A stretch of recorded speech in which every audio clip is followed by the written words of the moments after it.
Hello and welcome back to another episode of Kerbal Space Program, and welcome to Season 2 of KSP POV. Y'all seem to really enjoy it, so I wanted to get back to it a little bit sooner than we had initially planned. We were going to take Escaping Kerbin, the regular third-person view, and then turn it into KSP POV, but I realized the logistics on that would be kind of hard, and so I decided we're just gonna make a new agency and just get started now. We're still going to be continuing the Escaping Kerbin. Real fast, you can see I'm just going through all the settings as I did before. The one difference here is that we will now know where Minmus is, as opposed to KSP POV Season 1 we did not. We only knew the moon, but this time we'll know Minmus and the Mun, and nothing else. So I spend way too long trying to pick a flag, and I end up changing it immediately afterwards to this nice red flag with concentric rings. But yeah, here we are once again. We have a bunch of pop-ups. We added KOS, but I have not used it. I still don't know how to use it. And then as you can see there, I turned up the amount of Kerbals we start with. We are going to start with 6. And that's because I've done this before with that mod. It creates a brand new list of Kerbals, but sometimes it doesn't include every single type. I've got it before where I had 3 engineers and a scientist, and so I had to just right out of the gate had to buy a pilot. So that's no good. So we just started off with 6 because we never know how many they're going to give. So here we are. We're launching our first craft. We got the contracts, just pretty standard contract. Grab some science on the launch pad and launch our first vehicle. But of course we are doing this in POV, so we are in the probe control room. As you probably had seen in my previous videos, that we didn't quite have the control room the way that we wanted, but I'm proud to say that here we do. But as you can see, the screen, the little windows flash, that is a error from the quick IVA mod that I used. I ended up getting rid of it after this first episode, but there was a bug where I wasn't able to access my science tab, the science windows in the control room. So here we are. We got our first amount of science, so we're just going to unlock a few things to just make things a little bit easier. This gives us an extra science experiment, and as we know in the beginning, science is the name of the game. So let's just tack that on there, tack 2. I don't have access to parachutes yet because we are doing probed before crewed, and part of that is we don't have parachutes until we unlock them. So this craft is destined for the scrapyard, if it even survives. But we're gonna just do some science right here on the launch pad and transmit. And then let's go ahead and launch our first vessel. It's a burgeoning space agency, and already we're doing wonderfully. Because I couldn't access the screens in the probe control room, I ended up just looking at this in third-person view, which I really shouldn't have. I've already starting off poorly right there, but I'm glad to let you know that that was the only slip up that we do, and every other launch is nice and first person. So here we are. We're going to grab a couple more contracts. I went through the science too quick to show you what we grabbed, but you know, we're just working our way up the science tree, trying to grab whatever we can. So we're grabbing a couple contracts. One of the first ones we grabbed was to test one of the engines, and it's important to do these contracts in the beginning, even though they're not very glamorous. They're probably not even very interesting to watch, but people pay us good money to test their products, and money is going to be a very important factor here. Like with the last series, we are going to be kind of embracing our failures. You know, Kerbal's lives are not permanent. You know, reverts aren't always possible. If we're just taking something from the launch pad or the runway and we're just bringing it back to change around something, I'll revert then, because the idea is that they just, you know, Kerbals just come out there and attach whatever they need to attach. But once we leave the launch pad or the runway, that's it. You know, the only way to recover ourselves is to recover. So right there, I tested out the camera, but that camera wasn't a good one. For some reason, it just didn't let me look through it in the control room. So I have to deal with this big, bulky one that doesn't even work properly. But that's, you know, part of the early game. You don't have access to the technology that you later rely on and become become too comfortable with. So this is the tester one. I forgot to rename it before we sent it, but this is unofficially the Pinhole one, and its goal is to just poke a pinhole in that black little blanket over our planet and see if space really does exist. So yeah, so we got the tester one, and I'm taking a little bit of a note from my RP1 series, and by throwing on a solid rocket booster at the bottom, and then a liquid fuel engine up top, looking very similar to the Whack Corporal, but in a very Kerbal way. So here we are, we're just lifting off, going pretty slowly at first because, you know, it's we're just relying on that bottom booster.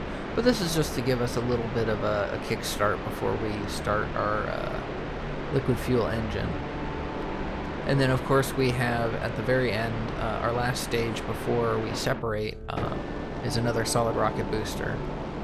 Look at that, the vessel view just took off right there. But we have another SRB up at the top that is going to push us the final amount away, because I don't think that the liquid fuel engine is going to be enough to get us to space. And so I decided to just throw on a little extra oomph at the very end. So here we are, because we're using the swivel engine, we're able to turn a little bit. We're going to start doing a gravity turn. Unfortunately, this version of Pro Control Room doesn't, the prograde and retrograde and all those buttons don't seem to work. So if I want to access those, I'm going to have to go into either the map view or the EVA view. But as you can see there, I was having quite a few world first, not contracts, but milestones. So I wanted to see what those were. And one of them was for money, and the other one I think was for breaking the atmosphere. Here we go, and now we're launching our last stage, and it is going to just fling us. We are going to be going so high, as you can see here, our apoapsis, one that keeps rocketing higher and higher. And then I'm looking at the fuel gauge just burning right through this.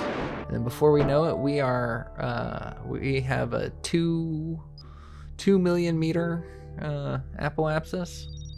So I go ahead and do some science. I transmit whatever doesn't give me a full return. Or I guess I transmit whatever does give me a full return, and I keep what doesn't. So the mystery goo and the target scan. It is not ideal, this trajectory that I have. I'm going to be coming in practically straight down. Our heat shield is the same diameter as our craft, but we don't have anything else. We don't have any radiators on this, and soon enough we're not going to have any control of the craft, because we are going to be going outside of the communication dishes range. However, before that happened, we went ahead and armed our parachute. So regardless of what happens at 1,000 meters, the chute will pop, and hopefully we'll still be alive around to see it. Yes, I love having the correct... since I'm in high space, now I just decided to do another set of experiments. But yeah, as I was saying, I love having the correct version of this room again.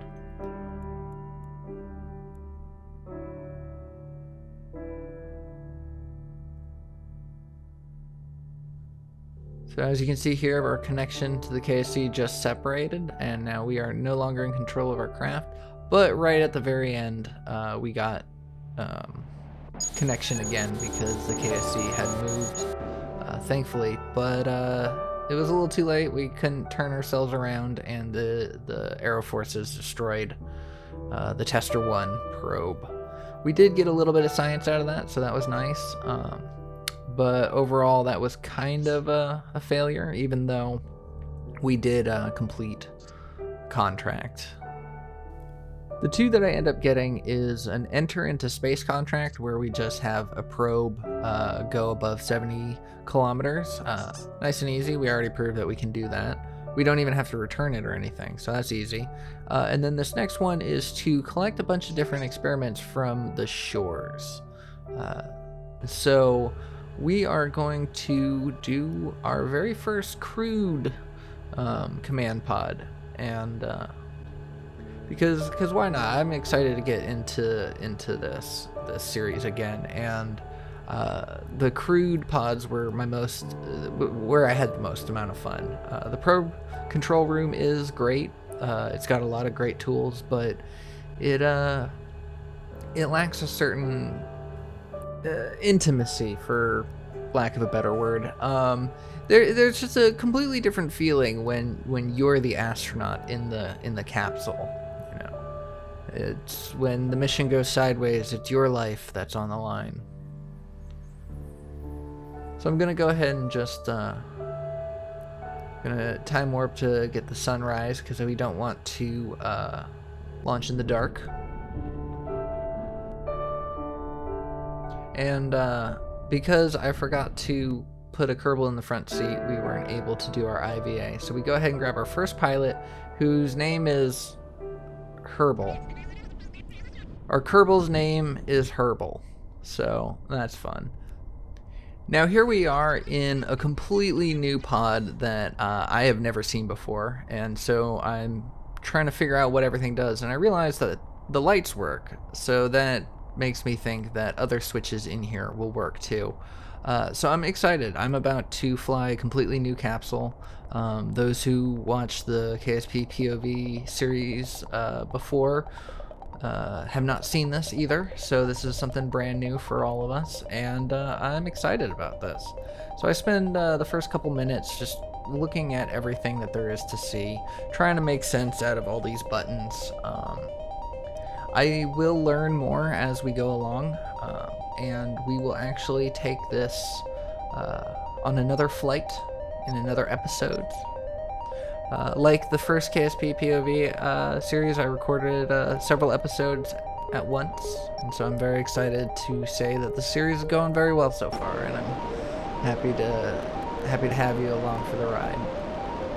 So now we lifted off. It was very easy to control so far. We have some information there on the left as far as our orbital speed, and then quickly we tip over. But thankfully we can regain control without too much of a hassle. Although our thrust to weight ratio is very high. All we need to do is make it to the water. We don't need to get into space. We don't need to do anything fancy. All we need to do is launch ourselves eastward and pop our parachute before it gets too late. And there we go. And that's what we do. So here's an interesting thing that I didn't quite make sense of here. I thought I was moving very far, but apparently that's just where the KSC is at. But I can use this little map ball to figure out not only where I am over the planet, but where I'm going to be landing as well. So that is very cool. This whole pod, I'm very interested in. The downside is it's not technically a command pod. The only reason why I have any kind of control over this at all is because I have a probe core attached to it, and all my commands are actually going through the probe core. I'm liking to think that as we're sending the command back down to the KSC, and the KSC is the one that's actually controlling this thing.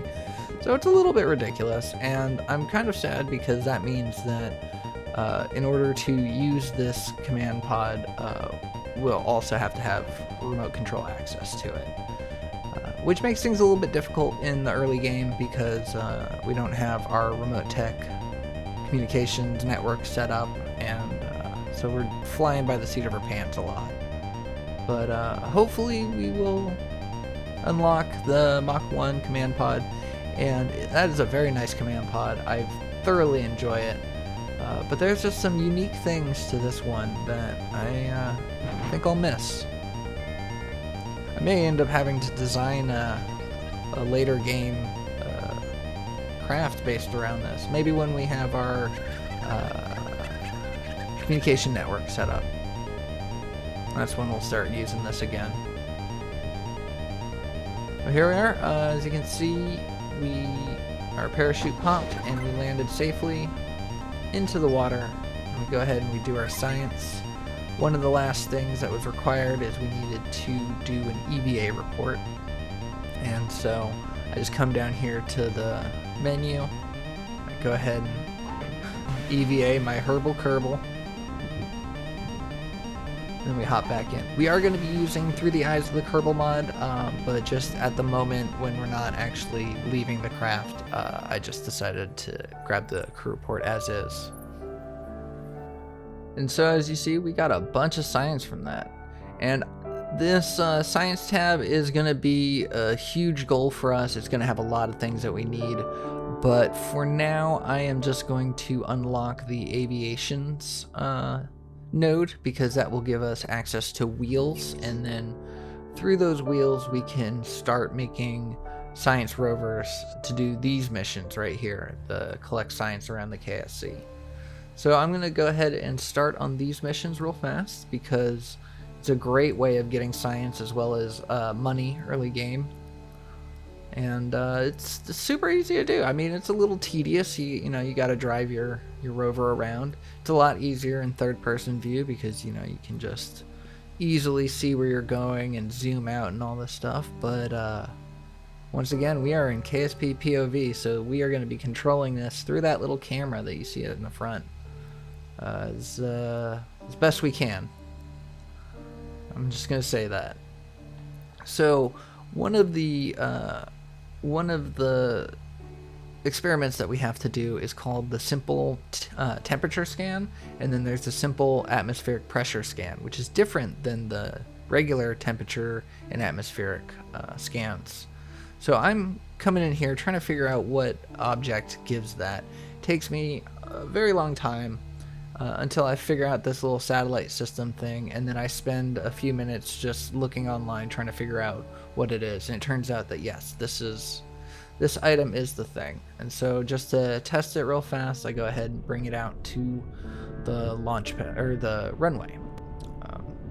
And so since it's just a test, I'm not doing it in first person. I just want to make sure and see. And once again, we still have that quick IVA mod enabled, and so we're not going to able to access those screens from the control room anyways. But in episode 2 we don't have that, so it's not a problem going forward. Alright, so now all of our tests are on the crawler way, and then we have one test that's at the VAB. So this is actually fairly simple. All we got to do is point the right direction, fire our engines, do our science, and then come to a stop. So let's see how many attempts it takes me. So attempt 1, don't have any communications. I don't know how long I've been playing this, how long I've done remote tech, but forgetting an antenna is like, you know, it's part of my habit. So here we are, we got control, we got a camera, that sucks. That early game camera always has that black circle in the center. I don't know why, I don't understand it, and I don't like it, but it just forces us to really focus and grind and get our science so that way we can unlock the correct camera.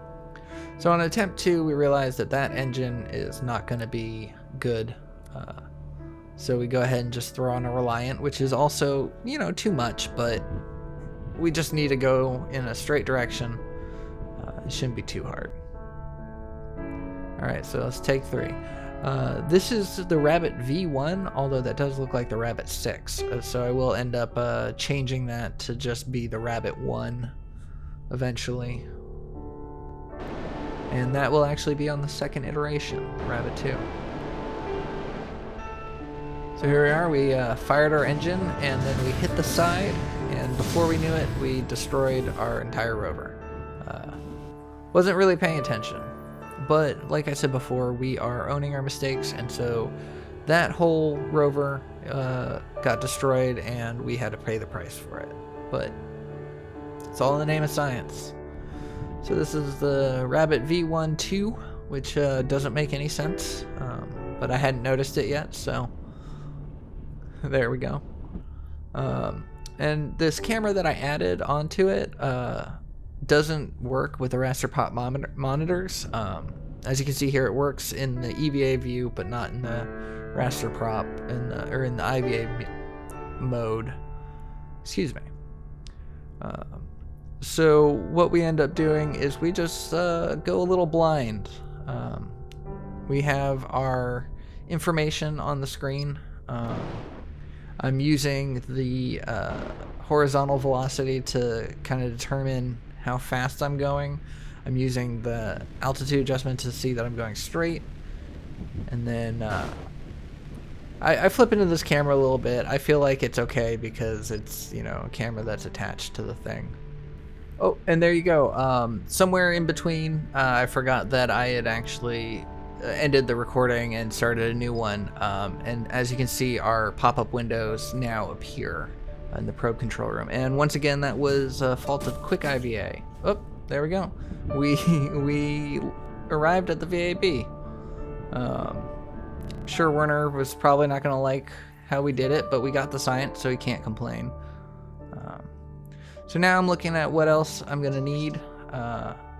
And there's a lot. There's a lot of science that is like crucial at the moment because we only have 30 parts to work with.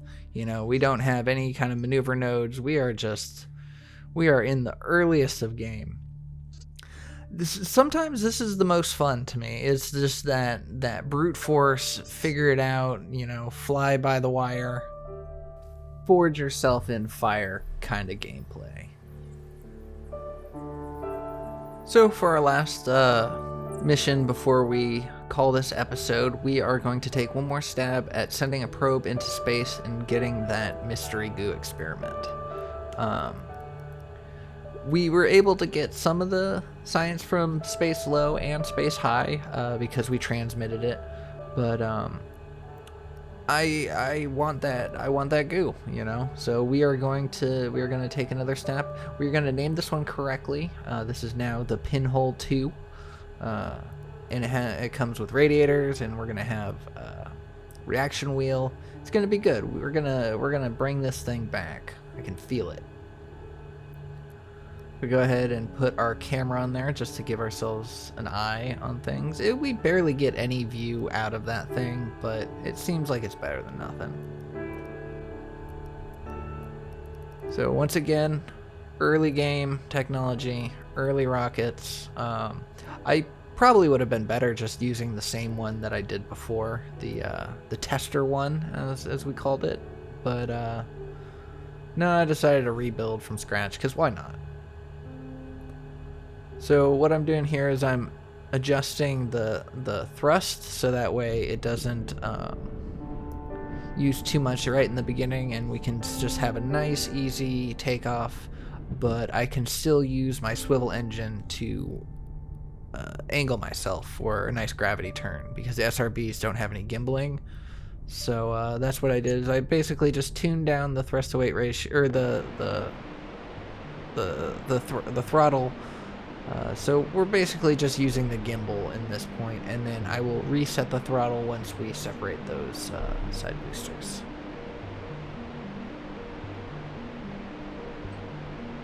Here we are, Pinhole 2, its maiden voyage.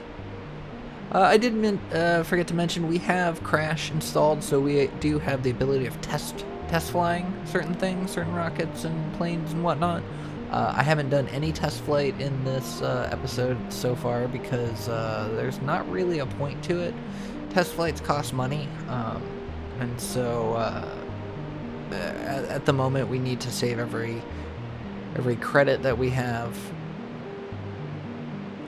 So here I am, starting the gravity turn early. It's always nice when you can gravity turn in early game, because it feels like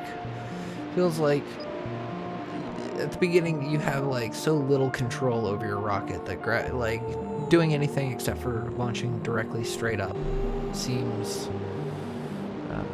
like a bad idea, you know? Because look at that flipping around. There's no control.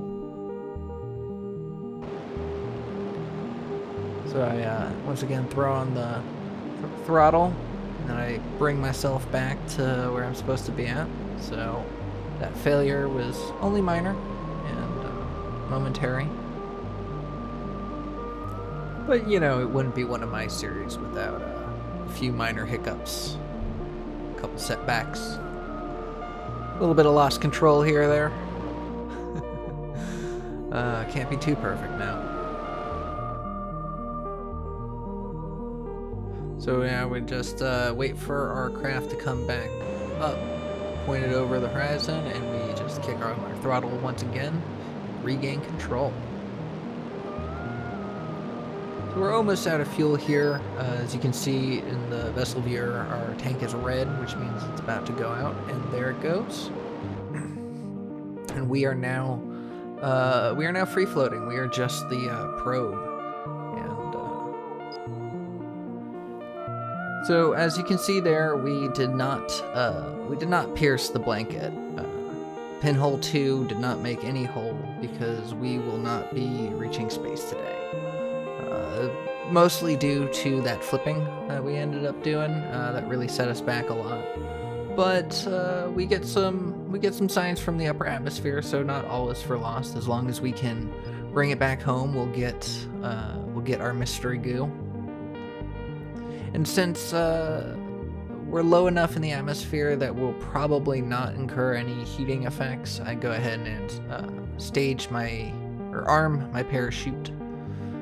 So we should be okay, as long as I rated it correctly, as long as it deploys in time. We're still close enough to the KSC that we still have connection and communication, so if for some reason it doesn't pop, we still have the ability of doing it manually. So overall, I'm not too worried. But with any luck, we will be able to get enough science that will be unlocking the next node in the science tree that will give us the Science Junior, as well as a communication dish that we can use for early satellites, and even a better camera, one that doesn't have this freaking black circle in the center of it. So we'll be doing pretty good. I think in the next episode, things are really going to start taking off. No pun intended. And we can see the water just rapidly approaching, and there we are. The parachute popped, and I missed it, but we landed safely, so that's all that matters. There we are. Let's go ahead and recover this. Get that science. Oh, look at that. Beautiful amount of science. However, just ever so slightly not enough science. So I go here and I'm looking to see if I have any contracts that can just give me some quick science, and I don't, so I decided to create an old favorite called the Science Grabber, and it's just command pod, telemetry unit, every single science experiment that we have, and then we send it over to the island, the island launch pad, and we just collect all the science from there. We are that contract that I like to collect the experiments around the KSC. It never asks you for the science here, so this is all free stuff. So we just grab everything that we can, we flop ourselves over, we do ourselves crew report, and then we get ourselves brought back home.